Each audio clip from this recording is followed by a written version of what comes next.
Demokrasi liberal. Demokrasi liberal terjadi pada tanggal 17 Agustus tahun 1950 hingga tanggal 5 Juli tahun 1959.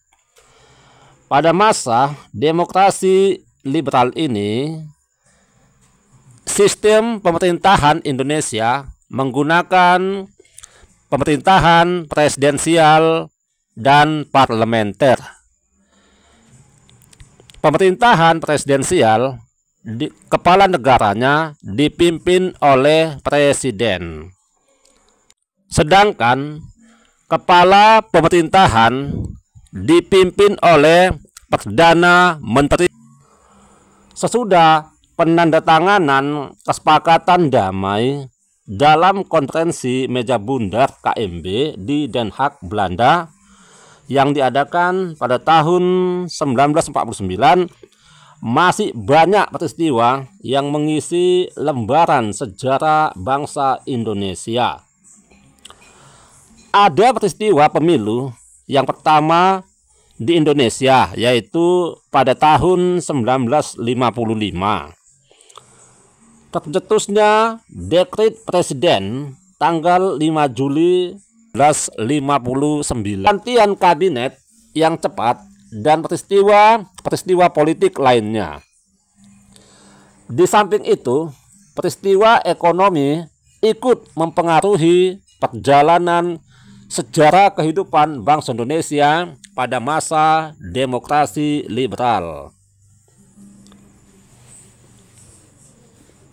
Berikut ini akan kita bahas sistem pemerintahan presidensial dan parlementer pada masa demokrasi liberal. Pemerintah Republik Indonesia, BFO, dan Belanda menyetujui terbentuknya Republik Indonesia Serikat dalam kesepakatan yang dibuat di Den Haag, Belanda. Negara Republik Indonesia Serikat yang berbentuk federasi pada hakikatnya dengan cita-cita proklamasi 17 Agustus 1945. Sebagian besar rakyat menilai negara Republik Indonesia Serikat sebagai warisan Belanda. Belanda mengakui keberadaan Republik Indonesia Serikat dengan niat mudah memecah belah bangsa Indonesia. Belanda tetap berkeinginan bahwa suatu saat akan datang kembali untuk menguasai Indonesia. Semenjak Belanda tidak berkuasa lagi di Indonesia, rakyat di negara-negara bagian menyadari bahwa negaranya merupakan bentukan Belanda dan bukan keinginan dari rakyat negara-negara bagian. Rakyat merasakan negaranya hanya dijadikan. Pada kenyataannya, negara bagian tidak memiliki tujuan yang jelas. Tidak ada ikatan ideologi yang kuat, tidak memiliki kekuatan militer, dan tidak memiliki kekuasaan serta keluasaan untuk menentukan nasibnya sendiri.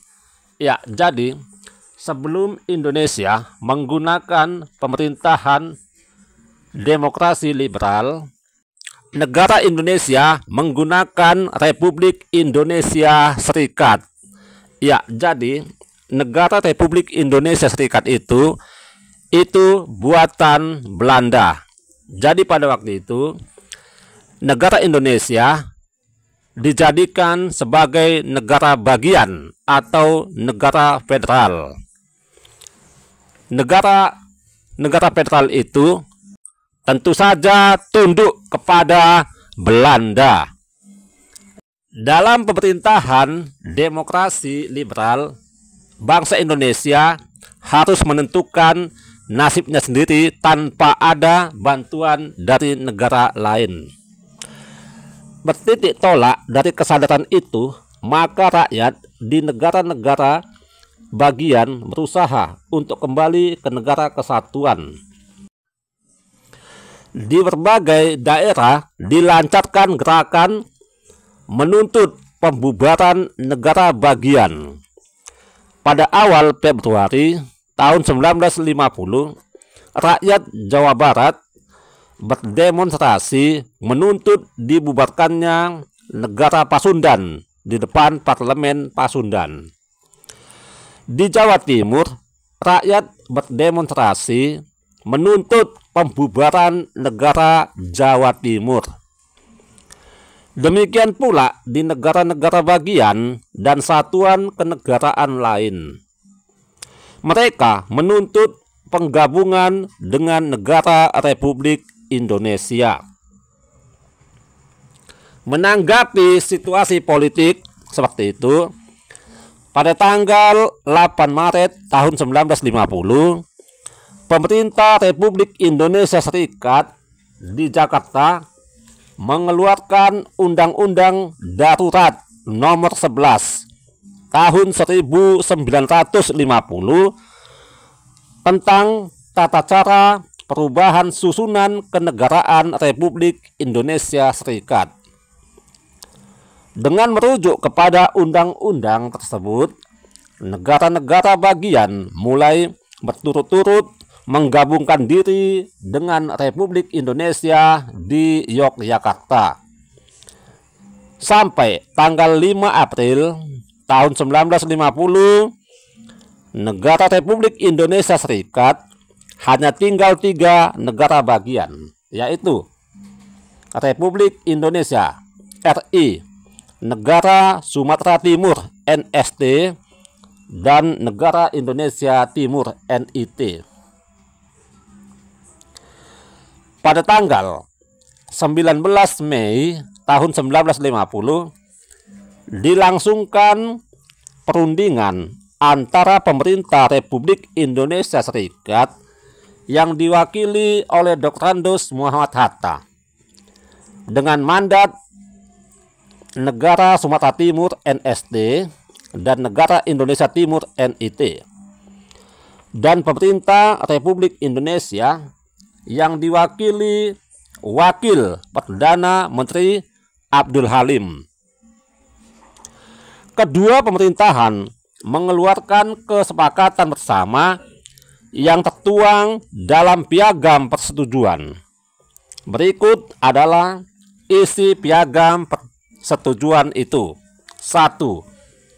Republik Indonesia Serikat dan Republik Indonesia sepakat membentuk negara kesatuan berdasarkan proklamasi kemerdekaan 17 Agustus 1945. Yang kedua, Republik Indonesia Serikat dan Republik Indonesia membentuk panitia bersama yang bertugas menyusun Undang-Undang Dasar Negara Kesatuan. Untuk menyusun konstitusi negara kesatuan yang baru, maka dibentuklah panitia gabungan Republik Indonesia Serikat dan Republik Indonesia dengan ketua bersama Menteri Kehakiman Profesor Dr. Mr. Supomo dan Wakil Perdana Menteri Republik Indonesia Abdul Halim. Pada tanggal 21 Juli tahun 1950, kedua pemerintahan berhasil menyepakati sebuah rancangan naskah Undang-Undang Dasar Negara Kesatuan Republik Indonesia. Pada tanggal 14 Agustus tahun 1950, Parlemen Republik Indonesia dan Senat Republik Indonesia Serikat mengesahkan Rancangan Undang-Undang Dasar Negara Kesatuan Republik Indonesia NKRI yang terkenal dengan Undang-Undang Dasar Sementara tahun 1950 atau UUDS. Ya, jadi pada masa pemerintahan demokrasi liberal ini, Indonesia menggunakan konstitusi Undang-Undang Dasar sementara tahun 1950, UUDS 1950 ya. UUDS 1950 merupakan konstitusi ketiga selama bangsa Indonesia merdeka.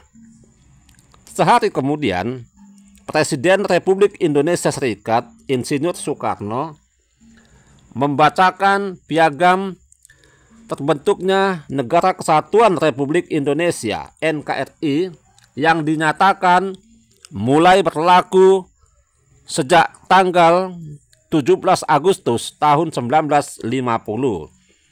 Ya, jadi Konstitusi Republik Indonesia Serikat berakhir pada tanggal 17 Agustus tahun 1950. Ya, jadi Indonesia memasuki babak baru dalam sejarah perkembangan politik di Indonesia dengan menggunakan pemerintahan demokrasi liberal. Pada hari itu juga, tanggal 17 Agustus 1950, Soekarno terbang ke Yogyakarta untuk menerima kembali jabatan Presiden RI yang sebelumnya dipangku oleh Mr. Asad.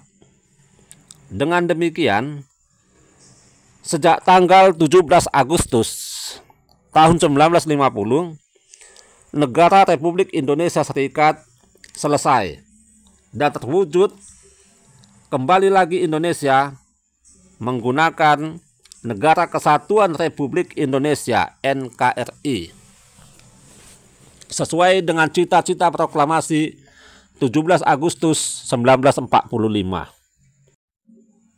Di dalam pemerintahan demokrasi liberal ini, ya, Indonesia menggunakan sistem pemerintahan parlementer. Sistem pemerintahan parlementer dipimpin oleh Perdana Menteri. Ya, jadi selama tahun 1950 hingga tahun 1959, selama 9 tahun Indonesia menggunakan pemerintahan parlementer yang dipimpin oleh Perdana Menteri. Selama pemerintahan kabinet parlementer selama 9 tahun, yaitu tahun 1950 hingga tahun 1959, telah terjadi pergantian kabinet sebanyak 7 kali ya. Jadi tiap-tiap kabinet tidak dapat berumur panjang. Masing-masing kabinet hanya berkuasa rata-rata 1 tahun.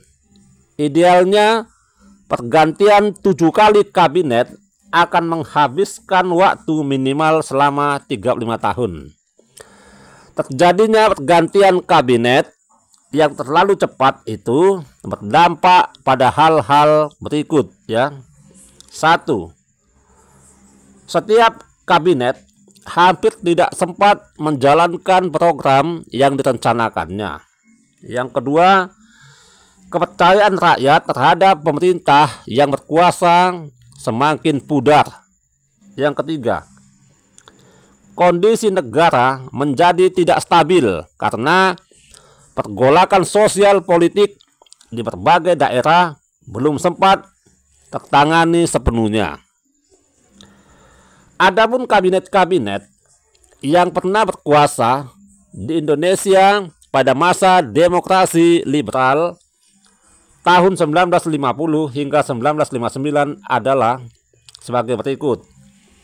Kita masuki beberapa kabinet di Indonesia menggunakan pemerintahan demokrasi liberal. 1.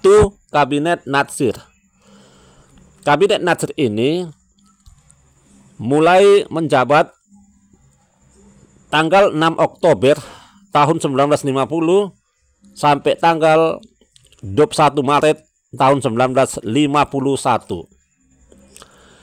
Kabinet Natsir merupakan kabinet pertama di Indonesia setelah kembali ke negara kesatuan.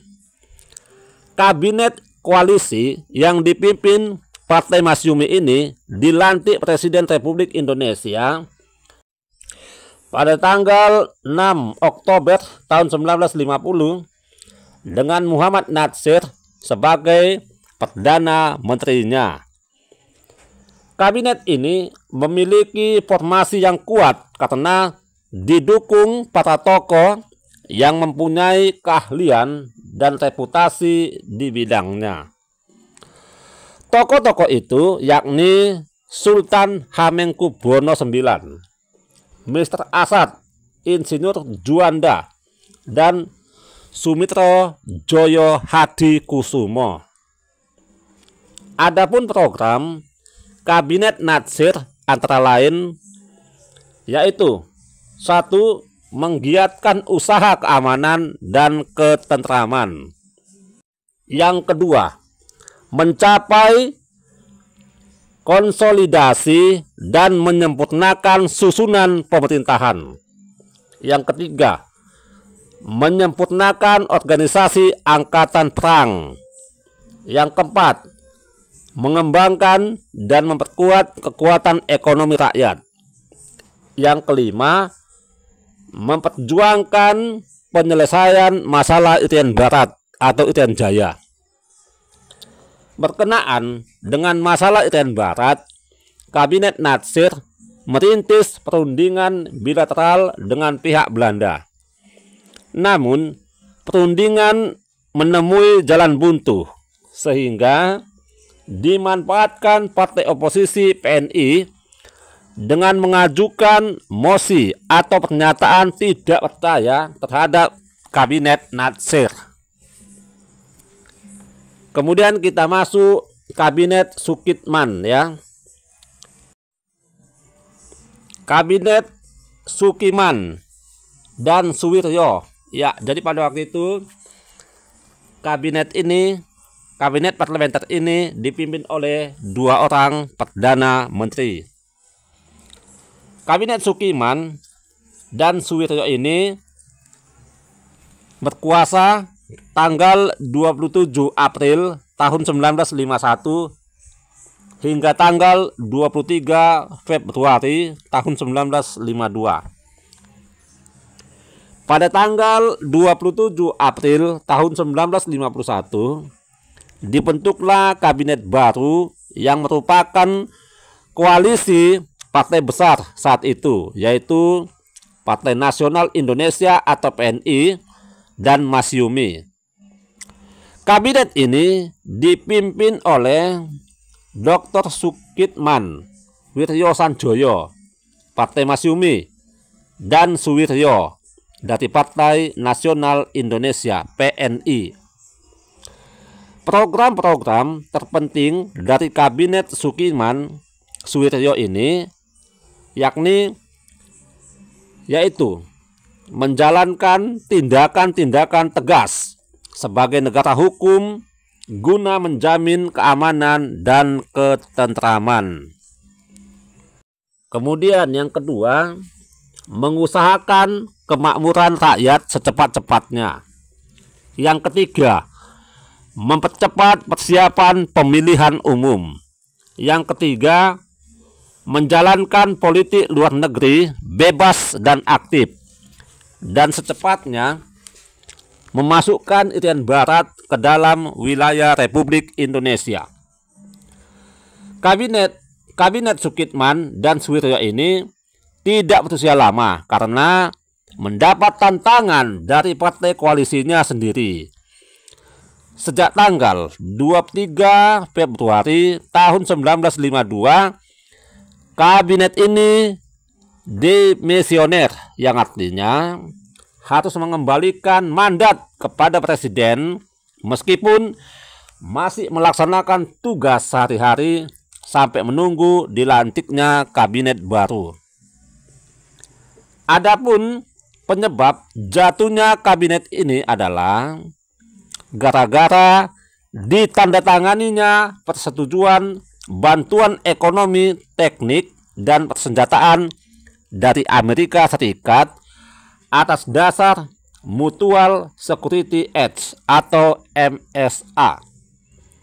Persetujuan ini ditafsirkan Indonesia telah memasuki blok barat yang bertentangan dengan politik luar negeri bebas dan aktif. Kita memasuki Kabinet Wilopo. Kabinet Wilopo berkuasa tanggal 3 April 1952 hingga 3 Juni 1953. Dengan jatuhnya Kabinet Sukitman dan Suwiryo, muncullah gagasan pembentukan Zakon Kabinet, yaitu suatu kabinet yang didukung para menteri yang memiliki keahlian pada bidangnya masing-masing. Kabinet Wilopo dilantik pada tanggal 3 April 1952 di bawah pimpinan Wilopo dari Partai Nasional Indonesia atau PNI. Program Kabinet Wilopo tidak berbeda dengan kabinet-kabinet sebelumnya, yaitu 1. Melaksanakan pemilihan umum secepatnya. Yang kedua, memajukan taraf hidup rakyat dan keamanan dalam negeri. Yang ketiga, memperjuangkan pengembalian Irian Barat dan melaksanakan politik luar negeri bebas aktif menuju perdamaian dunia.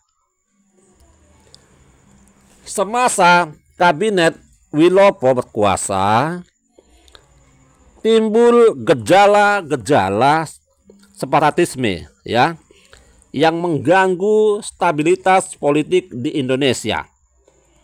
Selain itu, ditemui juga masalah berat, yaitu terjadinya peristiwa Tanjung Morawa di Sumatera Utara yang ditunggangi PKI. Dalam peristiwa itu, beberapa petani tewas setelah terjadi pemberontakan dengan aparat keamanan.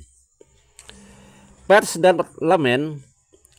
dan parlemen bereaksi keras terhadap Kabinet Wilopo sehingga kabinet ini jatuh pada tanggal 3 Juni tahun 1953.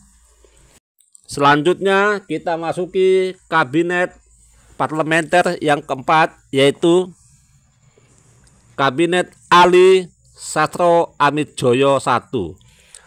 Jadi Kabinet Ali Sastro-Amidjoyo ini ada dua yang kita bahas saat ini. Kabinet Ali Sastro-Amidjoyo I yang berkuasa pada tanggal 31 Juli tahun 1953 hingga tanggal 24 Juli tahun 1955. Setelah mengalami krisis pemerintahan yang agak lama, pada tanggal 31 Juli 1953 secara resmi terbentuklah kabinet baru dengan perdana menterinya, yaitu Mr. Ali Sastro-Amidjoyo. Kabinet ini didukung oleh Partai Nasional Indonesia dan Nahdlatul Ulama (NU). Program Kabinet Ali I ini mencakup hal-hal berikut. 1. Keamanan, pemilu, kemakmuran, keuangan, organisasi negara, perburuan, dan perundang-undangan. Kemudian pengembalian Irian Barat dan politik luar negeri bebas dan aktif. Ya, jadi itu adalah 3 hal program Kabinet Ali I. Pada masa Kabinet Ali I, gangguan keamanan dalam negeri meningkat. Selain kekacauan akibat gerakan DITII di Jawa Barat, pecah pula aksi pembangkangan DITII di Aceh dan Sulawesi Selatan. Demikian pula gerakan perlawanan di daerah. Meskipun menghadapi kendala yang sulit diatasi, Kabinet Ali I ini berhasil menyelenggarakan Konferensi Asia Afrika di Bandung. Kabinet ini dinilai memiliki prestasi besar, ya, sebab berhasil mengangkat citra Indonesia di dunia internasional. Kabinet Ali I mengakhiri masa tugasnya pada tanggal 24 Juli 1955. Penyebabnya adalah adanya mosi tidak percaya yang diajukan beberapa anggota parlemen menyangkut peristiwa tanggal 27 Juni 1955. Peristiwa ini terjadi akibat perbedaan pendapat mengenai pergantian pucuk pimpinan dalam tubuh Angkatan Darat. Kabinet Ali I dianggap tidak mampu menyelesaikan pertentangan pendapat antara pemerintah dengan TNI AD. Selanjutnya kita masuki kabinet yang kelima, yaitu Kabinet Burhanuddin Harahap yang berkuasa tanggal 12 Agustus 1955 hingga tanggal 3 Maret 1956. Kabinet Ali I digantikan Kabinet Burhanuddin Harahap pada tanggal 12 Agustus 1955 yang disahkan oleh Wakil Presiden Dr. Andos Muhammad Hatta. Kabinet ini merupakan kabinet koalisi beberapa partai dengan Masyumi sebagai intinya. Program utama kabinet ini adalah mengembalikan kewibawaan pemerintah serta memupuk kepercayaan Angkatan Darat dan masyarakat terhadap pemerintah. Program lainnya meliputi pemilu, desentralisasi, mengatasi inflasi, pemberantasan korupsi, perjuangan Irian Barat, dan memajukan kerjasama Asia Afrika atas dasar politik luar negeri bebas dan aktif. Hasil yang menonjol pada Kabinet Burhanuddin Harahap adalah suksesnya menyelenggarakan pemilu, ya, menyelenggarakan pemilihan umum pertama bagi bangsa Indonesia pada bulan September dan Desember tahun 1955. Selain itu, Kabinet juga berhasil mengangkat Kepala Staf Angkatan Darat Kasat, yakni Kolonel Abdul Haris Nasution. Ya, jadi pada masa Kabinet Burhanuddin Harahap, pemilihan umum yang pertama di Indonesia dilaksanakan pada tahun 1955. Kabinet Burhanuddin Harahap mengakhiri tugas pada tanggal 3 Maret tahun 1956. Kabinet ini jatuh karena dianggap telah selesai melaksanakan tugas menyelenggarakan pemilihan umum. Selain itu, kabinet ini dianggap sudah tidak memiliki dukungan lagi di parlemen. Selanjutnya kita masuki kabinet parlemen yang ke-6, yaitu Kabinet Ali Sastro Amidjoyo yang kedua. Kabinet Ali yang kedua ini, ya, berkuasa di Indonesia pada tanggal 20 Maret tahun 1956 hingga 14 Maret tahun 1957. Ya, jadi berkuasa hanya setahun. Mr. Ali Sastro Amidjoyo kembali diserahi kekuasaan menjalankan pemerintahan kabinet parlementer sejak tanggal 20 Maret tahun 1956. Kabinet Ali kedua ini merupakan koalisi dari 3 partai besar, yaitu PNI, Masyumi, dan NU. Program Kabinet Ali yang kedua mencakup hal-hal berikut. Yang pertama, merencanakan dan melaksanakan pembangunan 5 tahun. Yang kedua, mengembalikan Irian Barat ke pangkuan Republik Indonesia. Yang ketiga, melaksanakan politik luar negeri bebas dan aktif. Dalam menjalankan pemerintahan, Kabinet Ali kedua ternyata belum dapat memperbaiki keadaan ekonomi seperti yang diprogramkannya. Di daerah-daerah justru timbul gerakan separatis seperti munculnya Dewan Banteng di Sumatera Tengah, Dewan Gajah di Sumatera Utara, Dewan Garuda di Sumatera Selatan, Dewan Lambung Mangkurat di Kalimantan Selatan, dan Dewan Manguni di Sulawesi Utara. Adanya usaha pemisahan diri dari Negara Kesatuan Republik Indonesia telah melahirkan perpecahan di tubuh kabinet, yaitu antara PNI dan Masyumi. PNI menghendaki Kabinet Ali kedua ini segera menyerahkan mandatnya kepada Presiden, sedangkan Masyumi menginginkan sebaliknya. Keadaan ini tentu saja sangat melemahkan kedudukan kabinet koalisi itu. Akibatnya, pada tanggal 14 Maret tahun 1957, Perdana Menteri Ali Sastro Amidjoyo terpaksa menyerahkan kembali mandatnya kepada Presiden Soekarno. Selanjutnya kita memasuki kabinet yang ketujuh, ya. Kabinet Juanda.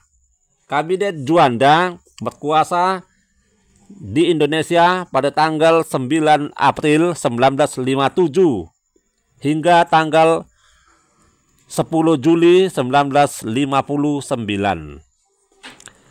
Kabinet Juanda resmi dibentuk pada tanggal 9 April 1957.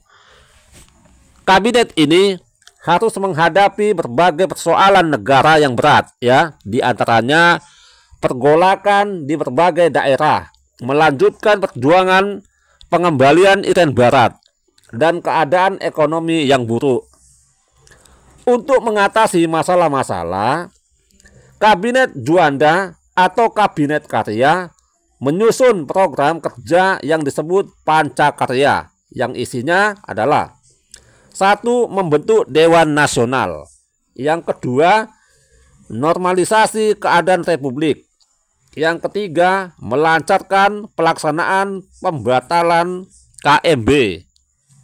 Yang keempat, perjuangan Irian Barat. Yang kelima, mempergiat pembangunan. Dalam upaya menumbuhkan ekonomi rakyat, Kabinet Juanda membentuk Dewan Nasional. Dewan ini difungsikan sebagai penasehat kabinet guna memperlancar jalannya roda pemerintahan dan menjaga stabilitas politik untuk mendukung pembangunan negara. Dewan Nasional beranggotakan 45 orang yang diketuai Presiden Soekarno. Kendati Dewan Nasional sudah terbentuk, kesukaran-kesukaran yang dihadapi pemerintah tetap meningkat. Dari hari ke hari, kondisi negara semakin memburuk, terutama disebabkan oleh pemberontakan di daerah-daerah. Untuk meredahkan pergolakan sosial, ya, yang terjadi di setiap daerah, maka pada tanggal 10 sampai 14 September 1957 dilangsungkan Musyawarah Nasional atau Munas di Gedung Proklamasi Jalan Pengangsaan Timur nomor 56 Jakarta. Munas berhasil mengambil keputusan yang intinya mencerminkan suasana saling pengertian untuk tetap membina persatuan dan kesatuan bangsa serta negara Indonesia. Namun, upaya pemerintah ini dalam kenyataannya tidak berjalan dengan mulus. Pada tanggal 30 November 1957 terjadi percobaan pembunuhan terhadap Presiden Soekarno yang dikenal dengan peristiwa Cikini. Pergolakan di daerah juga semakin meningkat dengan berdirinya PRRI dan Permesta. Kabinet Juanda akhirnya dapat menekan pergolakan di berbagai daerah dan mencoba mengalihkan perhatian kepada pembangunan nasional. Akan tetapi, seiring berlakunya kembali Undang-Undang Dasar 1945 terhitung 10 Juli 1959, Kabinet Juanda pun berakhir. Ya, jadi demikianlah 7 Perdana Menteri yang pernah memimpin di Indonesia pada masa demokrasi liberal atau sistem pemerintahan parlementer.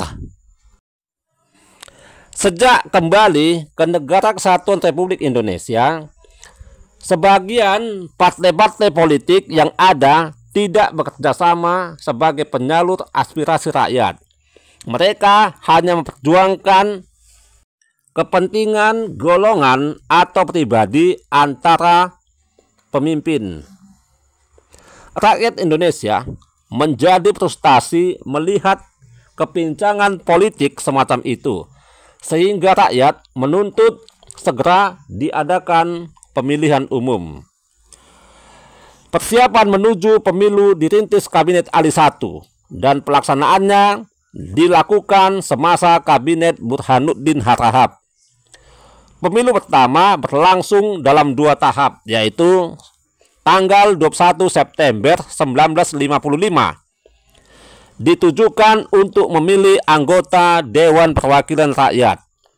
Yang kedua, tanggal 15 Desember 1955 pemilu diselenggarakan untuk memilih anggota konstituante atau badan pembuat undang-undang dasar.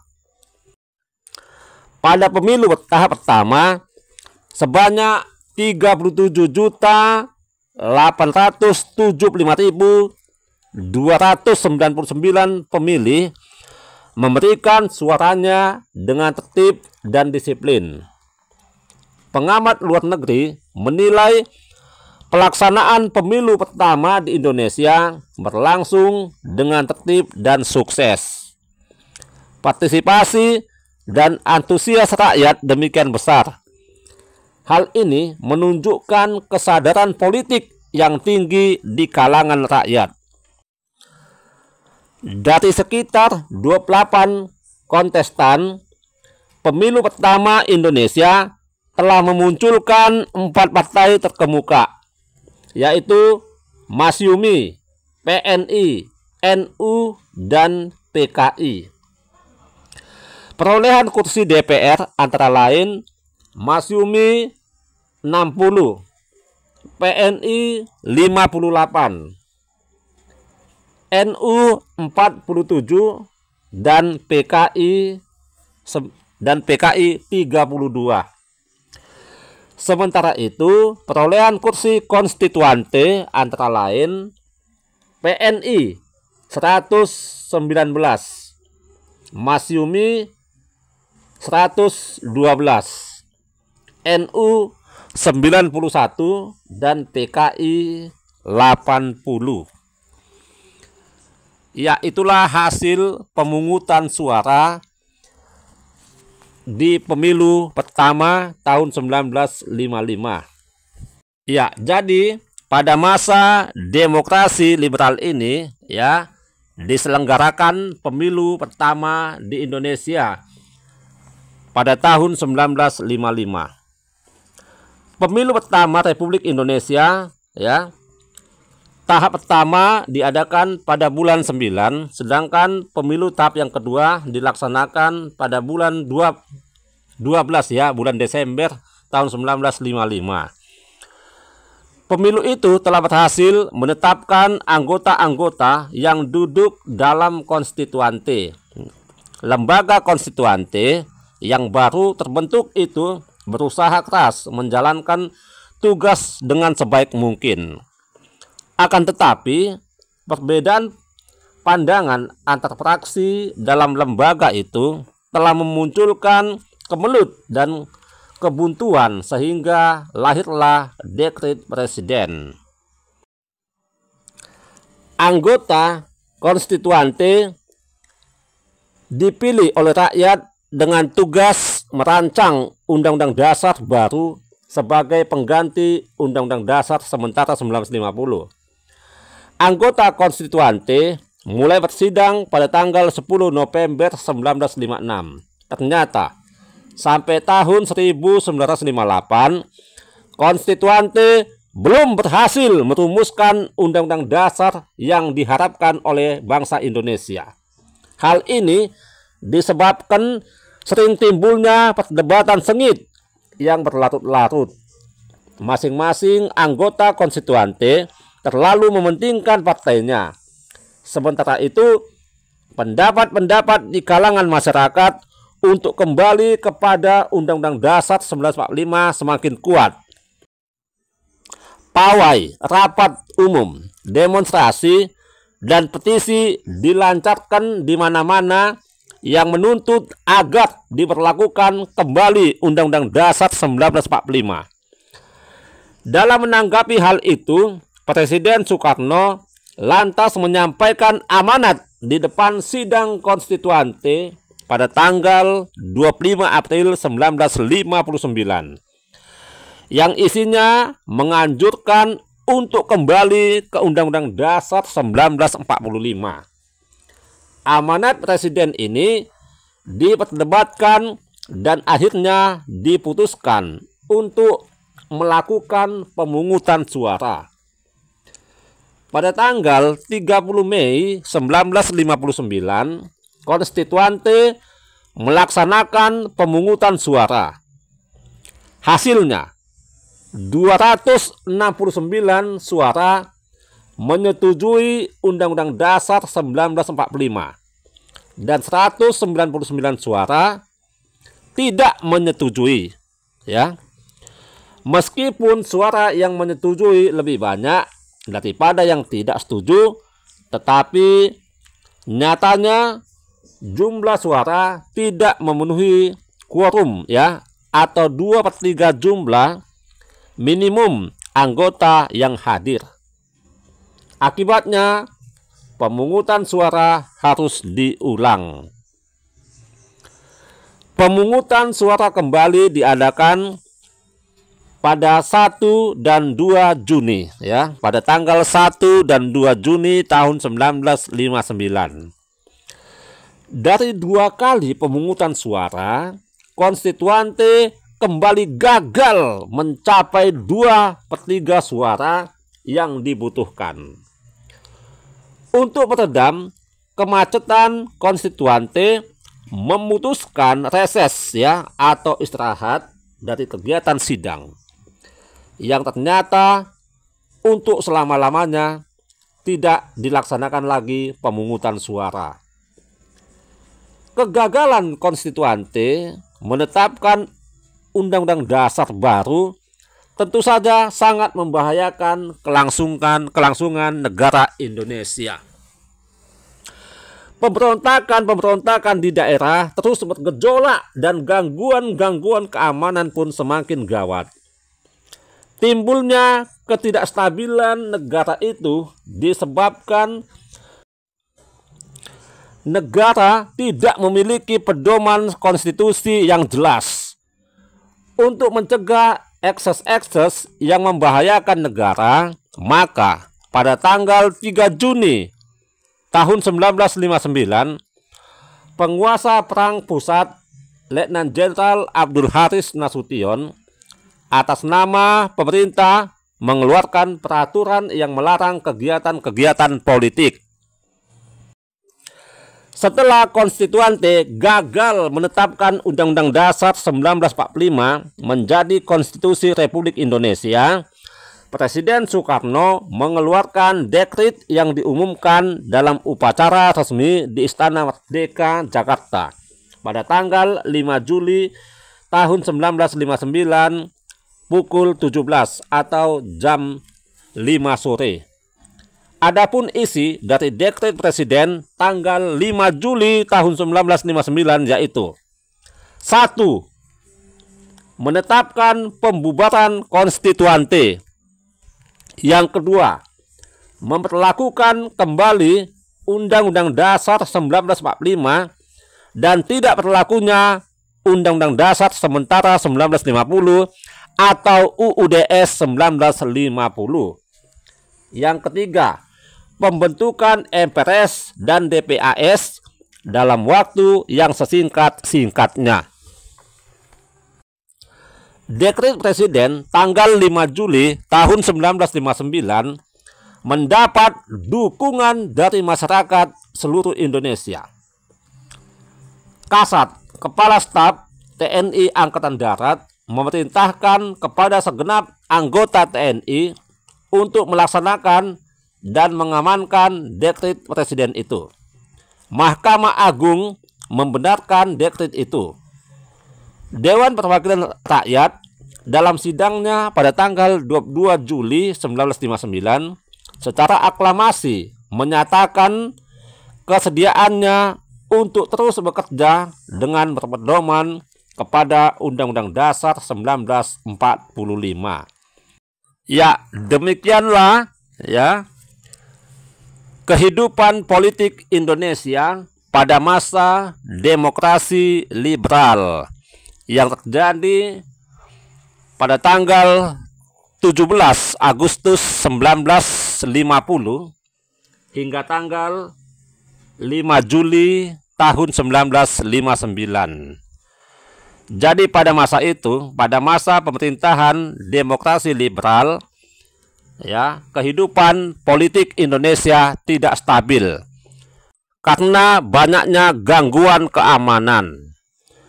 Oke guys, demikianlah zaman demokrasi liberal yang pernah ada di Indonesia yang terjadi pada tanggal 17 Agustus 1950 hingga tanggal 5 Juli 1959. Ya, demikianlah zaman demokrasi liberal yang bisa saya sampaikan.